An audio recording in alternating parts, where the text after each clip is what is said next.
Hello दोस्तों, स्वागत है मेरे YouTube channel story with Rahul में। तो शुरू करते हैं बिना देर किए।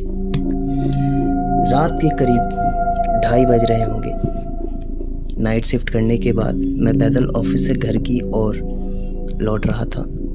वाहन न होने के कारण बीते 1-1.5 साल से महानगर की सुनी बियावान और लंबी सड़कें हमसाया बनकर मेरे साथ चलती रही है।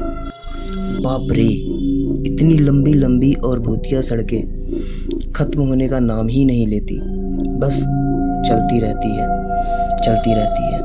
रुकने का नाम ही नहीं लेती। कहीं ऐसा घनघोर अंधेरा कि पैर कहाँ पड़ रहे हैं पता ही ना चले, तो कहीं खंभों की लाइट से फूटते सफ़ेद झिलमिलाते प्रकाश में नहाती सड़कों की खूबसूरती देखते ही बनती है।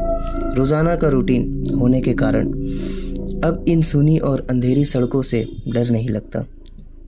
इन्हीं सूने और बियावान रास्तों पर दिन भर इतना हैवी ट्रैफिक और चहल पहल रहती है कि एक कदम पैदल चलना भी दूभर हो जाए। मई की बेरहम गर्मी, माथे से चूता पसीना, और ऐसे में अचानक हल्की हल्की ठंडी चलने लगी। माथे के पसीने से टकराती ठंडी हवा कितनी शीतलता प्रदान करती है। ऐसे में कौन बेवकूफ़ होगा जिसका मन गुनगुनाने को नहीं करेगा। गुनगुनाते हुए मैं आगे बढ़ ही रहा था कि अचानक आंखें एक जगह पर जाकर ठिठक गई।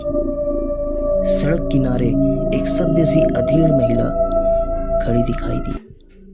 करीब 100-125 फीट की दूरी रही होगी। कंधे पर छोटा सा बैग लटका था। वहीं पैरों के पास भी एक ब्रीफकेस जमीन पर रखा दिखाई दिया। सफ़ेद प्रिंट वाली साड़ी से जिस करीने से उसने अपना सिर ढक रखा था, उससे तो वो किसी भले घर की ही गृहिणी ही लग रही थी। लेकिन इतनी रात गए वो भी शहर के भीतर से गुजरने वाले हाईवे पर कुछ अजीब सा लगा। हो सकता है मायके या ससुराल वालों ने बस में बिठा दिया हो और किसी कारण बस लेट होने पर महिला को देर रात यहाँ उतरना पड़ा हो। शायद उसका घर यहीं कहीं आसपास ही होगा, या फिर शायद सवारी ऑटो या रिक्शे का इंतजार कर रही हो। लेकिन इतनी रात गए रिक्शा कहाँ मिलेगा? शायद घर का कोई परिजन गाड़ी लेकर आ रहा होगा। शायद सोचते हुए मैं उसके बहुत करीब आ गया। नज़रों से नज़रें टकराई, मगर वो जरा भी नहीं झेपी। मेरी आंखों में बराबर देखती रही। भय का नामो निशान तक नहीं, वरना इतनी अंधेरी और सूनी रात में एक अकेली महिला, कम से कम मुझे जैसे मवाली सरीखे इंसान को देखकर तो डर ही जाए। लेकिन वो तो लगातार घूरती रही। चेहरे पर ना कोई हाव ना कोई भाव। हाँ, होठों पर मुस्कान बराबर जमी रही। मैं ही झेप गया। मुझे ही नजरें हटानी पड़ी। कहीं ऐसी वैसी तो नहीं। फिर एकदम से सिर झटक दिया। होगी कोई, मुझे क्या लेना देना। मैं तेजी से कदम बढ़ाता हुआ अनजान महिला को क्रॉस कर गया। अनजाने डर और शर्म के मारे मैंने फिर पलट कर नहीं देखा। न जाने वो क्या सोच रही होगी। चलते चलते मैं दूसरी सड़क पर आ पहुंचा।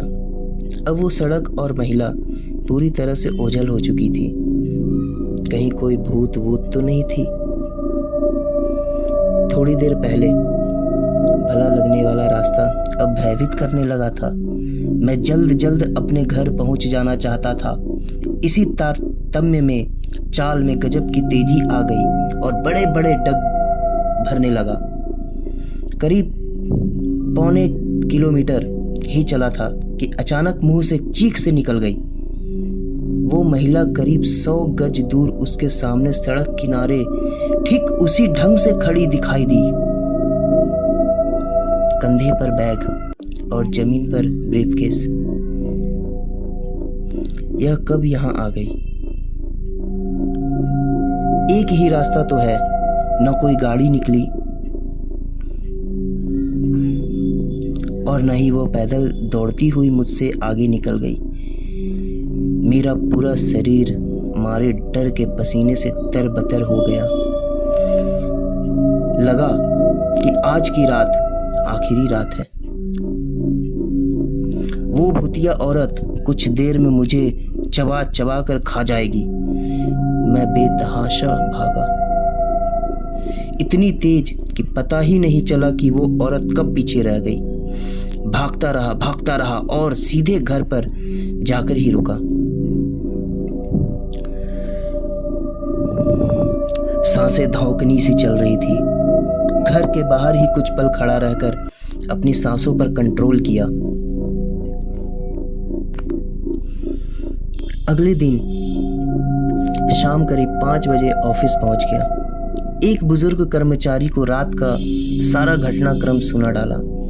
हंसते हुए बोले, नूर चचा, अरे कहीं बूचड़ खाने के पास की बात नहीं कर रहा? बूचड़ खाना? मैं बुदबुदाया।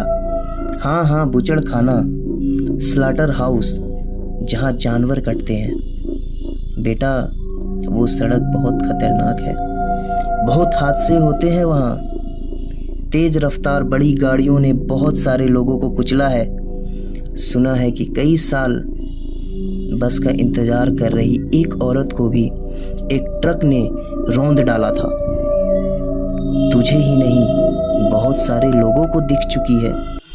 लेकिन बेटा, भली औरत की रूह लगती है, कभी किसी को नुकसान नहीं पहुंचाती। मैं हैरान था और परेशान भी।